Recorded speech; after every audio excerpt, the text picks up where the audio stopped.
অভ্যুত্থানের পরে যে বিষয়টি আমাকে সবচেয়ে বেশি আহত করেছে সেটি হচ্ছে পলিটিক্স তো আসলে দুই ধরনের, একটা হচ্ছে আইডেন্টিটি পলিটিক্স, একটা হচ্ছে ওয়েলফেয়ার পলিটিক্স।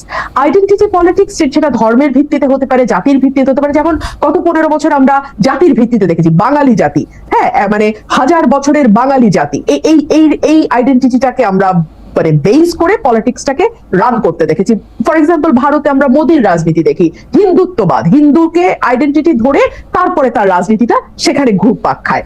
আর পাশাপাশি যেটা ওয়েলফেয়ার পলিটিক্স, সেটা আপনাকে শিক্ষায় আপনি কি করবেন, স্বাস্থ্যে আপনি কি করবেন, সামাজিক সুরক্ষায় আপনি কি করবেন, বৈষম্য নিরসনে আপনি কি করবেন, বেকারের জন্য আপনি কি করবেন, অর্থাৎ কল্যাণমূলক যে রাজনীতি, সেটার একটা আলোচনা, সেটার একটা ডিবেট, সেটার একটা মানে দ্বার উন্মোচন হবে, এই আশাটা আমি করেছিলাম, হয়তো বা খুব বেশি আশা করেছিলাম। কারণ আমি দেখলাম ঘুরে ফিরে আমরা কিন্তু খুবই এমন সব তাত্ত্বিক আলোচনায় নিজেদেরকে আটকে রাখছি যে আলোচনাটা নিয়ে না, বিশ্বাস করেন আমি তো খুব রেগুলার গ্রামে থাকি, গ্রামে আসি, আমাদের সাধারণ মানুষের ন্যূনতম কোনো চিন্তা নাই। আমি ঢাকায় যখন থাকি আমি ইচ্ছাকৃতভাবে, যদিও আমার প্রয়োজন নাই, আমি ইচ্ছাকৃতভাবে রিকশায় উঠি, পাবলিক ট্রান্সপোর্টে উঠি, সিএনজিতে চড়ি, সো দ্যাট আমি ওই মানুষটির সঙ্গে কথা বলতে পারি, জানতে পারি উনি আসলে কি নিয়ে চিন্তিত। বিকজ ওনারাই তো দেশের মেজরিটি, তাই না? ওনারাই তো মেজর শেয়ার হোল্ডার।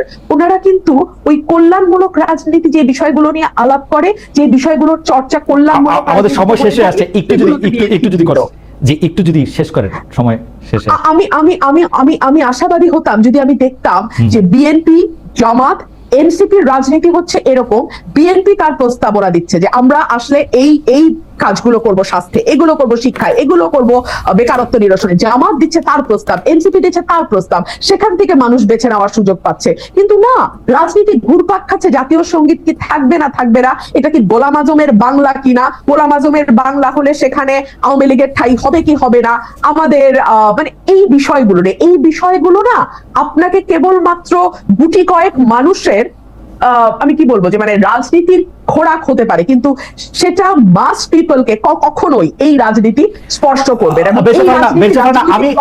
আমি একটু বাংলাদেশে কি আসলে মাস পিপলের রাজনীতিটা হইছে কোনোদিন? বাংলাদেশ তো আসলে রেটরিক নিয়ে রাজনীতি হয়, মানে মুক্তিযুদ্ধের স্লোগান কোনটা কোনটা আসলে জামাত ইসলামী, কোনটা আসলে বিএনপি। জি বলেন, মাস পিপলের রাজনীতি হয়েছে? হয় নাই বলেই না আমি স্বপ্ন দেখছিলাম যে এটা যদি হতো, কিন্তু হয় নাই, হওয়ার শুরুটাও হয় নাই। এতে কি হয় জানেন, আইডেন্টিটি পলিটিক্স প্রতিটা রাজনৈতিক দলকে একটা খুব বড় সুবিধা দেয়, সেটা হলো কিছু রেটরিক দিয়ে খুব দ্রুত মানুষগুলোকে আপনি নিজের দলে আন্ডারে নিয়ে আসতে পারেন। ফর এক্সাম্পল এই যে নারীর অধিকার কমিশন, আমি আবারও আমাদের প্রাথমিক আলোচনায় ফিরে যাই, এই অধিকার কমিশন আমাদের ধর্মীয় অনুভূতিকে আঘাত দিয়েছে। আমরা একবারও চিন্তা করলাম না যে বাংলাদেশের ধর্ম কেবলমাত্র নারীর পোশাক এবং পুরুষের 4 বিয়ের মধ্যেই ঘুরপাক খায়, কিন্তু ধর্মে যে আরো অনেক ব্যাপার বলা আছে, যাকাত দেওয়ার কথা বলা আছে, ঘুষ না নেওয়ার কথা বলা আছে, আরেকজনের ক্যারেক্টার অ্যাসাসিনেট করার ব্যাপারে, জমি দখল করা, এতিমের সম্পদ দখল করা, অ্যাবসলিউটলি এতিমের সম্পদ দরকার ব্যাপারে এত হার্শ আয়াত বোধহয় আর কোনো ব্যাপারে নাই, এতিমের সম্পদের ব্যাপারে বলা আছে।